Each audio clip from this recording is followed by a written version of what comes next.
If there's an insurrection, I would certainly invoke it. We'll see. But I can tell you last night was terrible. The night before that was terrible. And I could tell you there were certain areas of Los Angeles that you could have called it an insurrection. It was terrible. But these are paid insurrectionists. These are paid troublemakers.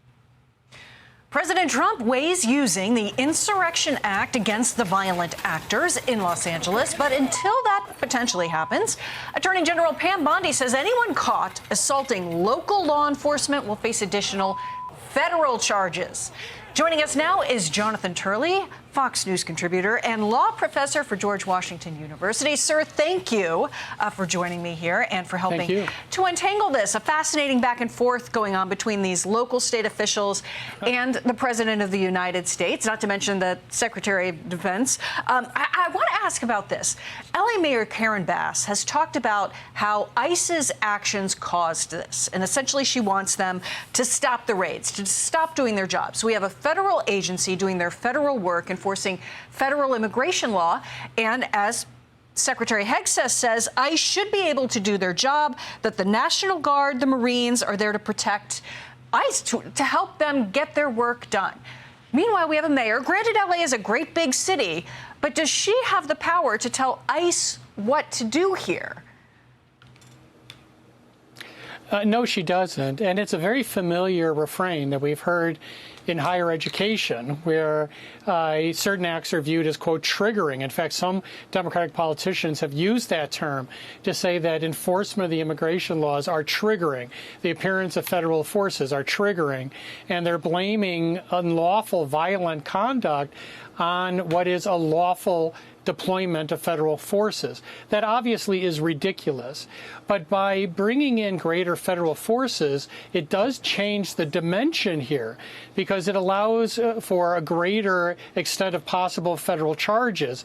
If you assault federal officials, federal buildings, it's more likely that you are going to be surveilled, that you're going to be caught, and more likely you'll be prosecuted. What we saw in states like Minnesota and Wisconsin is that early charges that were brought in those protests, which involved billions in losses and deaths, were later dropped as in gross in terms of the people who were arrested for violent protests or actions.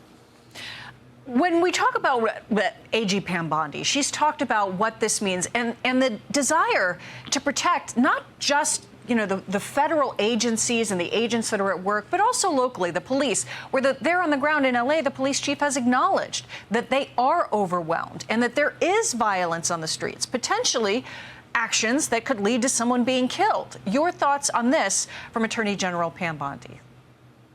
Spit on a federal law enforcement officer, no more. As President Trump said, you spit, we hit. Get ready. If you spit on a federal law enforcement officer, we are going to charge you with a crime federally. You are looking at up to 5 years maximum in prison. The mask won't protect you. Technology is amazing right now. We are tracking you. We will find you, and you will go to jail, and we will prosecute you federally. Your reaction, Professor? Well, General Bondi's point was borne out when they quickly identified a masked individual who was throwing rocks at federal agents. That took a very short time, and it shows exactly that technology that is available. The point here is that these Democratic politicians are citing a condition that's going to remain. They're basically saying, look, there'll be no problem as long as you don't enforce federal immigration laws like this. Well, they are going to see the enforcement of federal immigration laws. And so if this is going to be the response, the feds are going to flood the zone because they're going nowhere. And the point is that the city has had periodic violent protests that have gotten out of control.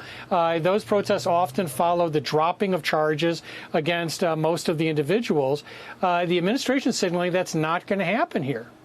I think you make a great point there about they're going nowhere. We know that Marines are being trained right now to join this situation, to help to assist in what the effort is to calm things down.